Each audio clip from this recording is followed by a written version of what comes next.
I'm John Sicotte, executive editor of the Brewer Magazine, and welcome to another edition of the Brewer Magazine podcast. Make sure you're liking and subscribing. If you're on YouTube or Spotify, you can catch us almost every Tuesday right here. And also make sure you're checking out brewermag.com all throughout the week, because we always got a lot of great content and business resources for you. Well, you know what? Recently, we've had the discussion here on the Brewer Magazine podcast on the impact of adding cider to your brewery's tap rotation, whether you're doing it yourself, you're bringing it in, however you do it, maybe even adding it to package for retail. Well, what about recreating that taproom experience at, say, a tailgate or around the campfire? Well, remember the song, he drinks a lager drink, he drinks a cider drink. Okay, thanks, Chumbawamba. You're showing my age. But being able to have a beer and have a cider, well, it really isn't a thing unless you grab two different six-packs, right? Well, for West 6 Brewing in Lexington, Kentucky, their new party pack is one of the first 12 packs released in the country to include beer and cider together in the same package. Well, we welcome in Kelly Hieronymus, the creative director and marketing director for West 6 in Lexington. Kelly, thanks a lot for joining us here on the Brewer Magazine podcast.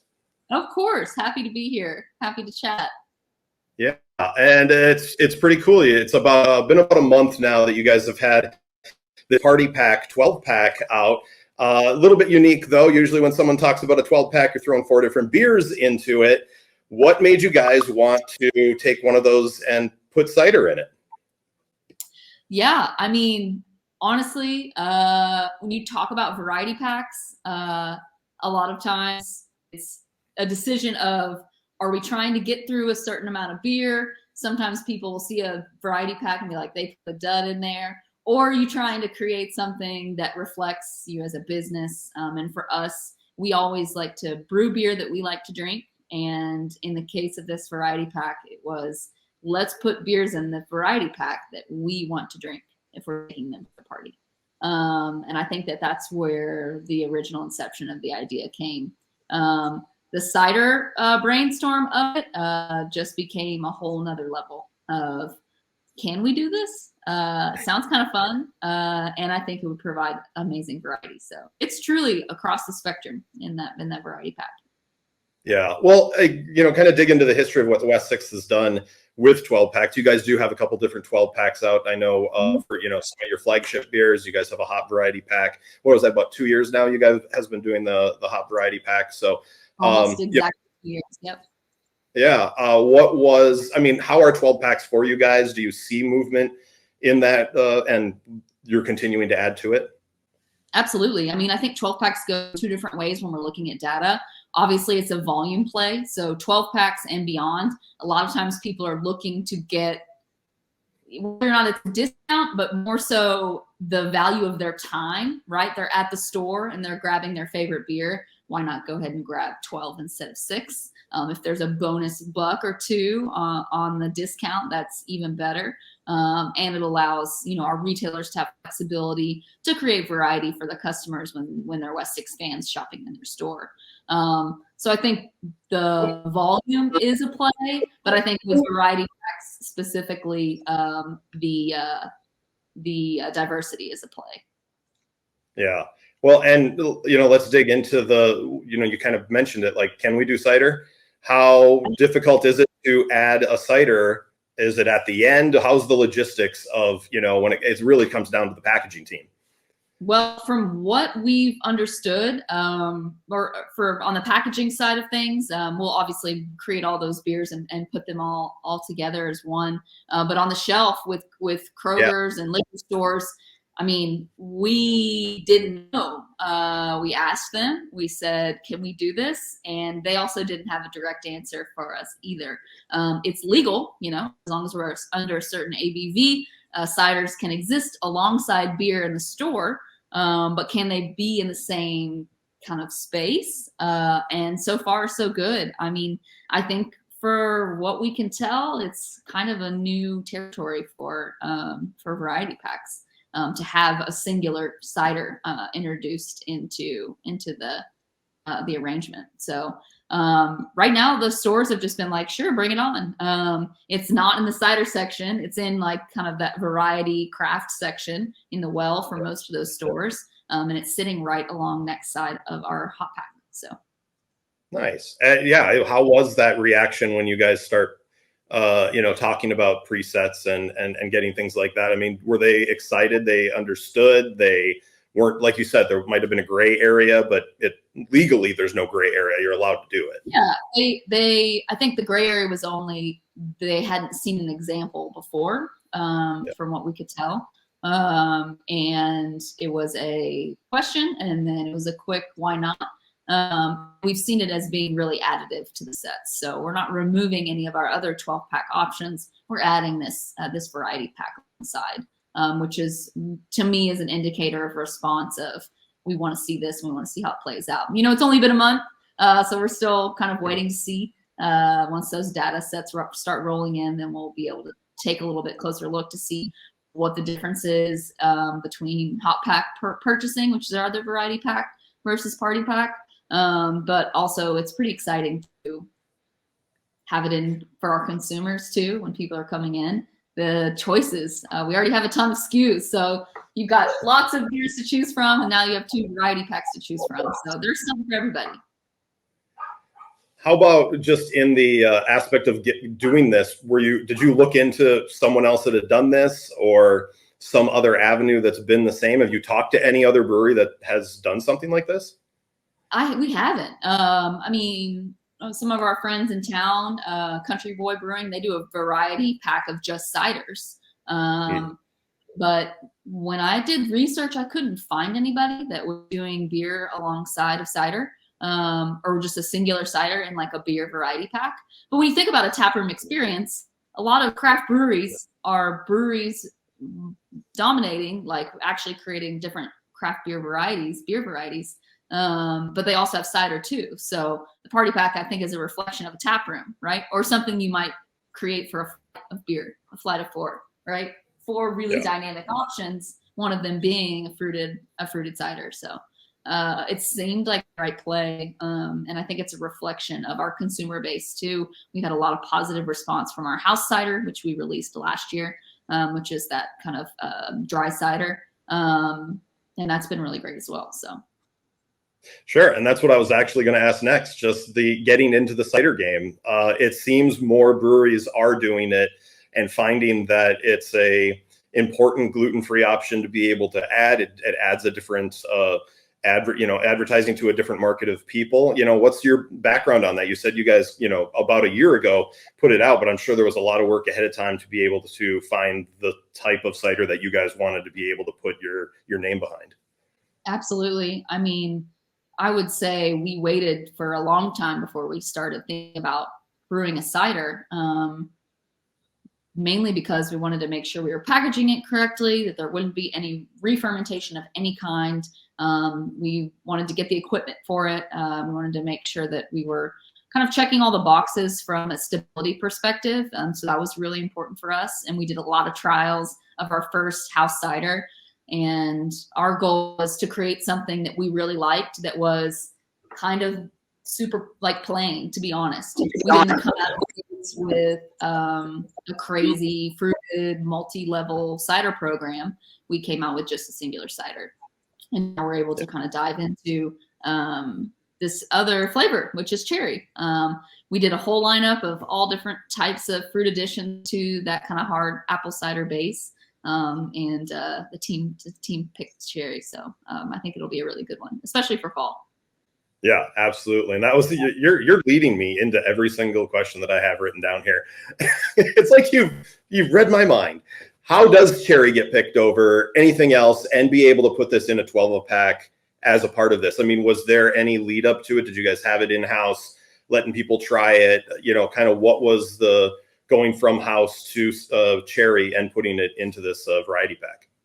Yeah, so we have a 3-barrel brew house at our Louisville location, which is the perfect trial size for us because we can scale that up easily to our 15-barrel brew house system. And then we have a 40-barrel brew house with 80-barrel fermentation tanks in our main production warehouse. So the 3-barrel system got tons and tons of cider trials over the past probably year and a half.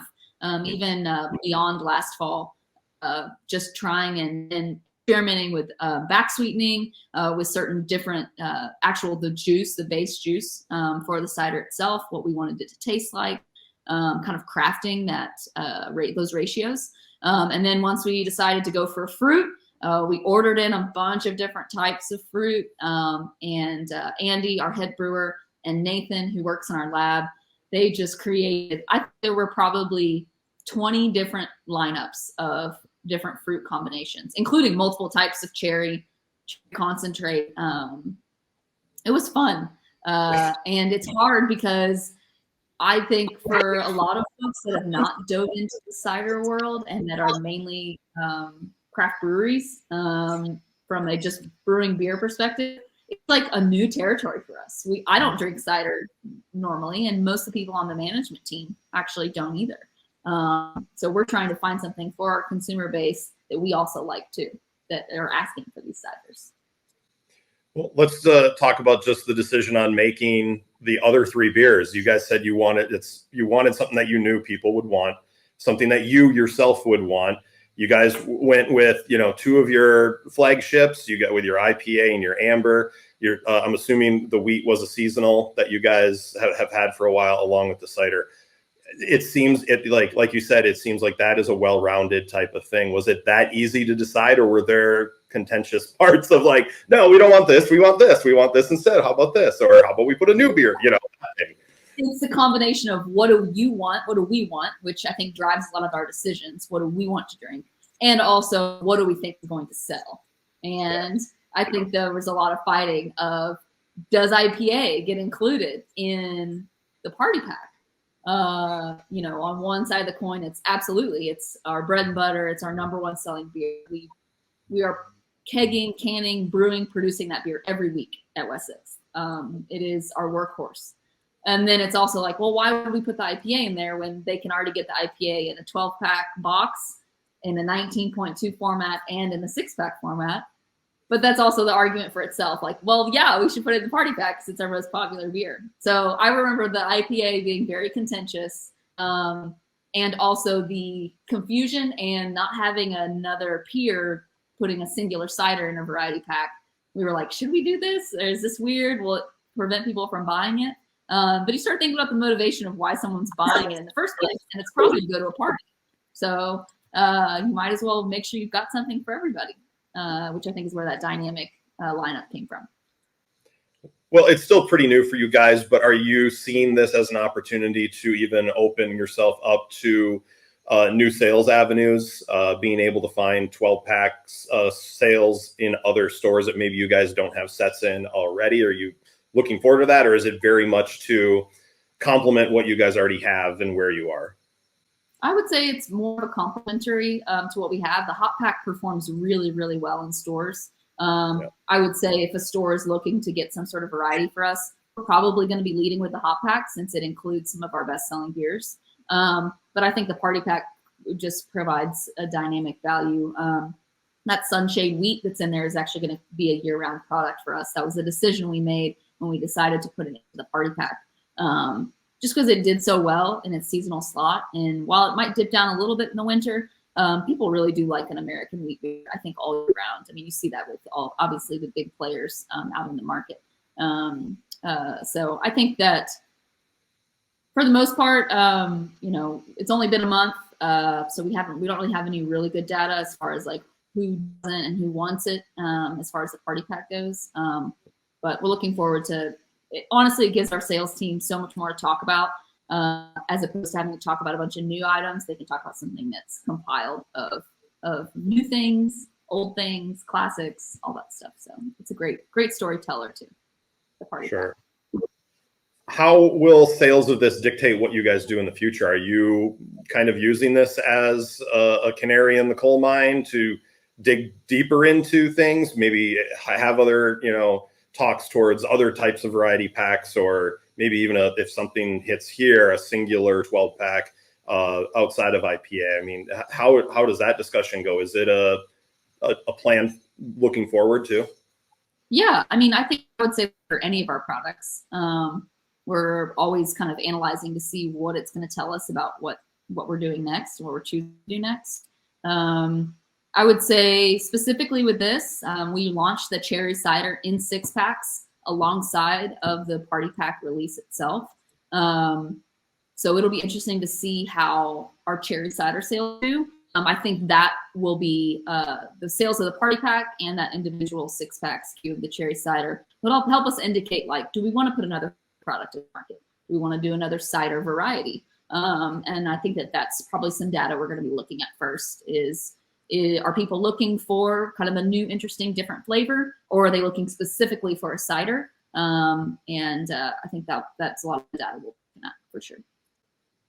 Well, it sounds exciting. I think that's going to be, it's new out there. I'm sure it's football season, tailgate season. You'll probably see some great data here by the end of the year. But the other thing I wanted to talk to you about, you guys just introduced Laser Wave, a Juicy IPA, as a new part of your portfolio for year-round availability. Kind of give us the history of that, the background, how you got to that. And I'm sure we'll be talking about the Hop Static series as well, Matt. Absolutely. I mean, IPA is really where we put our footholds in. Doing the Juicy IPA was obviously a clear response as far as a market goes. We had a hazy IPA prior that we retired called Fuzzy Fields. And it was performing well, but we really couldn't hit the pricing margins that we were looking for with that beer. And it seemed like the market was not responding to it as much as even our newest product as of last year, Burning Daylight IPA, had a great response. So we actually used that Burning Daylight a little bit as the inspiration from a branding perspective for Laser Wave.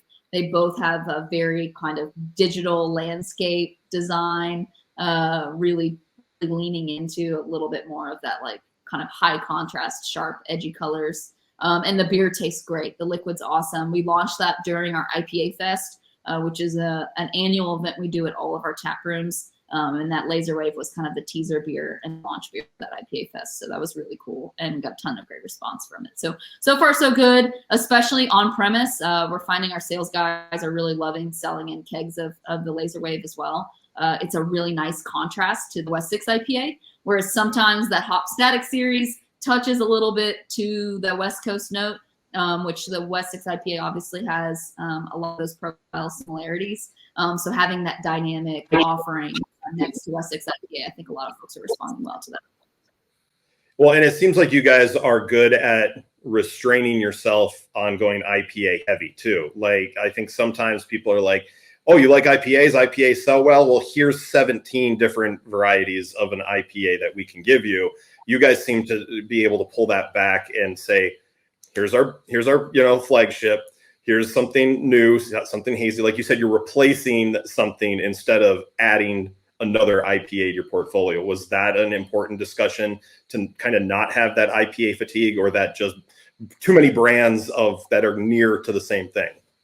For sure. I mean, I feel like you're complimenting us that you think that we're doing a good job. I'm always hyper concerned that we have way too much and we're telling people way too many things. So that's great to hear that perspective. But yeah, it's always a concern. We don't want to not brew amazing IPAs. That Hop Static series really just allows us to do that because we all love IPAs. I would say all of our management team loves our West 6 IPA. It's what we want to drink. But I think we do. I'm glad to hear you say that. I think we do a good job of restraining ourselves and trying to create market for our customers, market in the variety. Because you guys have been able to do it with that Hop Static series. What kind of was the genesis of that? Because I actually, as I was going back through my notes, just one of the things that popped up was, I think, Hop Static 8 and then Hop Static 1. I'd seen those in my notes. So it hasn't been like forever and a day you guys have been doing this. It's only in the last few years, right, that you started this series? Yeah, we started Hop Static in 2019, I believe. Okay. 2018 or 19 was, I'm almost certain it's 19. Was our first one. I can look it up really quick and check. But the reason we wanted to do it is we wanted to obviously create an IPA rotator. A lot of folks opt into doing that.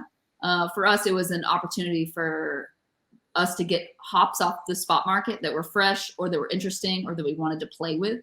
more so than anything, because we have contracts for West 6 IPA, for Penny Route Pale Ale, for all those core hops that we are putting in our beers that are, high volume production. So the Hop Static series was really a reaction of letting us play a little bit more in the IPA realm. And we've experimented with a couple styles. We've done a cold IPA. We did one with grapefruit. But we're kind of harkening back to nice, dry West Coast IPA for Channel 11, which is out right now. Yeah, I was just looking. The one that actually was still up in my browser was 8, which it looks like it was like March of 23. So it's not like you guys are going crazy with here's Hop Static 247. It's not like it's a weekly thing, a monthly thing. You guys do put a lot of time and effort before you say that. Yeah. And we're watching the numbers, so we can see when a new Hop Static enters the market, when it sells, and when it starts to dip a little bit. And usually our impetus for the timing is just watching market reaction. There's been a couple Hop Statics that have stayed for longer amounts of time because they've sold really well. And it's a really hard series to nail down, but we kind of make the decisions based on what we're hearing from consumers, whether it's anecdotal or actually data driven. And honestly, it's been a big learning experience, the whole series, but it doesn't feel like it's ending anytime soon, which I think is good. People are still responding and reacting to the things that we're creating. So that's fun. Yeah, absolutely. And there was another thing that I was going to ask you just about with data, how important things have changed, even in the time that you've been with West 6. How important has that dictated what you guys have become? I think a lot of breweries start because they love the beer that they love to make, or they know that people around them love to buy it. But when does data become important, and how has that really evolved for you guys, that you've brought the data up so much in just this 20 minutes we've talked? For sure. I think to me it's more so backing up what we already believe and what we already say. Being a brand that's over 10 years old, there's all kinds of new things. You're going to a retailer, or you're going to mom and pop liquor, or you're trying to sell your product into a bar or restaurant. Especially we're a Kentucky brewery. I mean, I'm sure there's brand fatigue when people see West 6. They're like, oh, West 6 has been around for a while. We'll just grab this other brand, or we'll do this other thing, which I think variety is super important, and supporting all the local breweries in Kentucky is super important. But for us, when, we're getting pushed out from somewhere, or we're trying to show someone, hey, this is why we believe in West 6 IPA. Here's the data that shows that this brand is still growing 11 years in. We use that to get into Costco. We pointed to the data. We didn't have Costco data, but we have data from, years of brewing a specific beer and being passionate about it, and making sure that it tastes the same when you have it today at the tap room as it did 10 years ago if you had it in the tap room. And to us, that's what loyalty is all about. And so you have those conversations between a person or an experience in a tap room or at an event, and being able to use the data to back up an argument that comes from a really, personal place or from an experience, I think is important. I would say it's a balance between both. Like, data's not going to tell you everything. You kind of have to get your hands dirty to figure out the answers or the whys. Why do you do that? Yeah. Well, we've talked a lot about packaging and retail sales, but exciting times for you guys as well on the in-house side. You guys hasn't been announced yet on a date, because we know how breweries opening on a date. You never want to set a date, but coming soon, the Covington House on West 6th in Covington. That's crazy. I laughed out loud when I saw you guys, because I was like, is that right? The West 6th is going up. We didn't ask for them to change the street name. It is West 6th Street. There's been so many really nice, cosmic, serendipitous moments with this whole project. I've had the honor of kind of project managing it, which has been super fun. I did a lot of this when we did our build out in Louisville. It's way better to not do a build out for a brewery at tap room during COVID, So I have that data. I know exactly how that happened. So we're working with our awesome GC and architect, and the building is a really amazing historic building with tons of history in the Covington area. We love Northern Kentucky. Our head brewer's from Northern Kentucky. We have people up there. We have friends, family. I think it's going to be it's going to feel like completing the circle. And we've had the box park up there, which has been great to get our foothold, to have that little container bar in the levee. But this is the real deal. So we'll be able to have more beers on tap. It's going to be a blast. We're pushing really hard. We'll definitely be open in the next month and a half, maybe sooner. We're really pushing hard. So everything's been going really well. We've had lots of positive reception, which has been cool. And West 6th Street, it's just the best. We're on West 6th.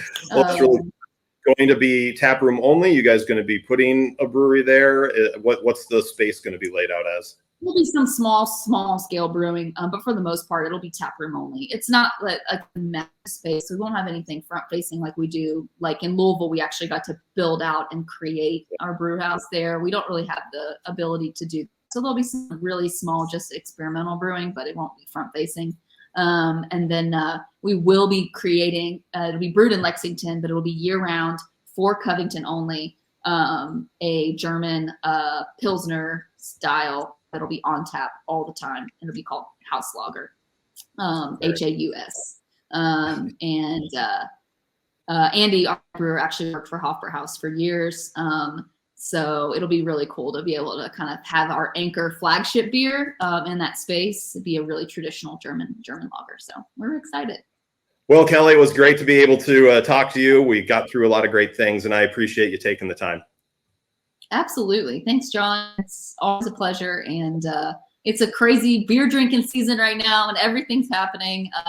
It's been a good year for us, and we're excited for 2025. Don't forget, you can always check on brewermag.com. You can also see us on YouTube and listen to us on Spotify. And don't forget daily updates on Facebook, Instagram, and X. I'm Executive Editor John Sicotte for brewermagazine.com.